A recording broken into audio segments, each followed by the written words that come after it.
I am Dr. Henri Colt, and this presentation is part of Bronchoscopy Academy, an ongoing competency-based curriculum in flexible bronchoscopy.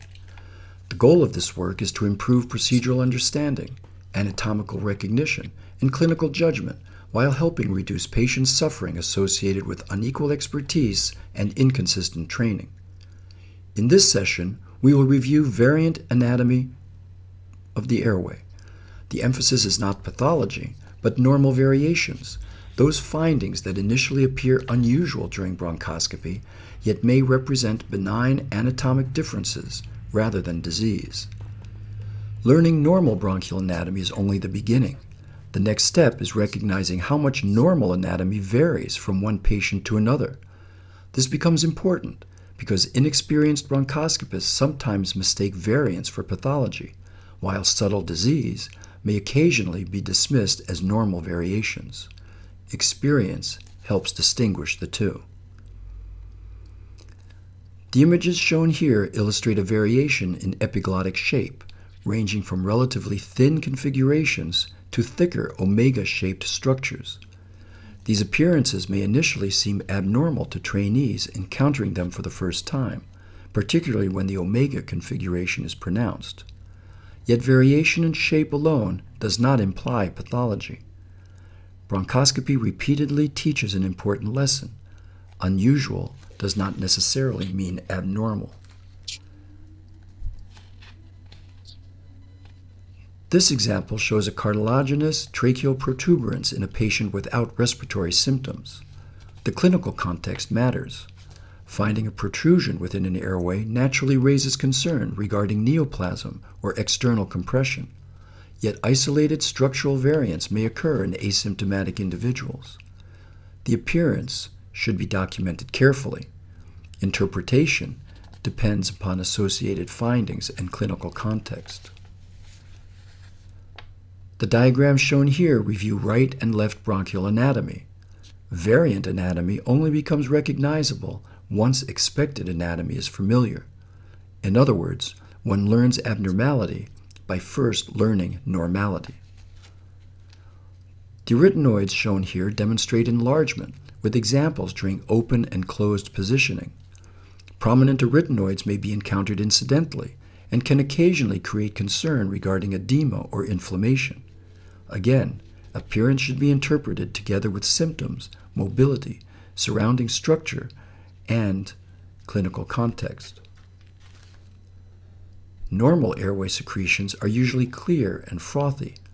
This seems straightforward, yet learning normal secretions helps identify abnormalities. Color, viscosity, quantity, and location all contribute to interpretation. Bronchoscopy often depends upon noticing small deviations from the expected. This image demonstrates a relatively small, round cricoid region in a woman of small stature. Airway dimensions vary considerably among individuals. Recognizing this helps avoid overinterpreting normal variation as stenosis. Anthracotic pigmentation and enlarged bronchial pits are illustrated here. Pigmentation may reflect prior environmental exposure, smoking history, or chronic airway changes. Enlarged mucosal pits may appear striking despite lacking obvious clinical significance. The challenge lies in distinguishing incidental findings from meaningful pathology. Examples of anterior swelling and swelling along a spur are shown, with biopsies proving normal and no subsequent pathology identified. This provides a useful reminder that not every irregularity requires aggressive interpretation. At the same time, persistent uncertainty occasionally justifies biopsy.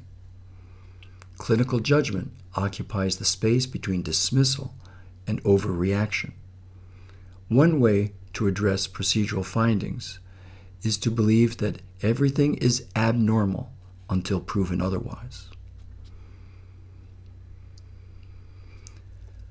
The image demonstrates prominent longitudinal elastic bundles along the posterior bronchial wall. Once recognized, these become familiar findings. Initially, they may appear unusual. Repeated exposure gradually changes perception. Examples of anthracosis are shown, including associated hyperemia, edema, and stenosis. Anthracosis ranges from incidental pigmentation to findings associated with distortion or narrowing. Again, context becomes important. Several tracheal variants are illustrated here, including saber-sheath trachea, bony protuberances, U-shaped trachea, and V-shaped trachea. These examples reinforce how variable anatomy architecture may become. Recognizing variants prevents unnecessary concern while improving diagnostic confidence. The cartilaginous spur shown here demonstrates pale overlying mucosa in a patient with bronchitis. Structural variants frequently coexist with inflammatory changes. The two should not automatically be assumed to have the same significance. A tracheal bronchus is illustrated arising above the main carina along the right lateral or posterolateral tracheal wall. Another example appears near the level of the carina itself. Tracheal bronchi are uncommon, but important to recognize. Failure to identify variant anatomy may occasionally complicate intubation, airway management, or interpretation. The images shown demonstrate different carinal configurations that remain within normal limits. Slight infolding during expiration may also represent a normal finding. Even structures as familiar as the carina vary more than expected. Several right upper lobe variants are illustrated here, including quadripartite configurations and altered branching patterns. Segmental anatomy occasionally departs from standard descriptions while remaining entirely normal. This explains why strict memorization alone eventually becomes insufficient. Recognition matters more. Here, examples include immediate bipartite branching in the right middle lobe bronchus and small medial basal branches within the right lower lobe. Subtle variants become easier to identify after repeated bronchoscopy. Pattern recognition gradually replaces memorization. The images shown here demonstrate bipartite variants and subapical segments involving the right lower lobe. Variant branching patterns occasionally create confusion during navigation, particularly early in training. Maintaining orientation using carina and major landmarks helps compensate. It's essential to always identify which structures are anterior and which are posterior. This can be done by always being aware of the location of cartilaginous structures, which are almost always anterior. The examples here demonstrate right-sided configurations occurring within the left lower lobe, including medial basal segments and altered basal pyramids. Again, anatomy varies more than diagrams might suggest. Real bronchoscopy repeatedly reminds us that patients rarely read textbooks. The final images demonstrate linear configurations among basal segments of the left lower lobe.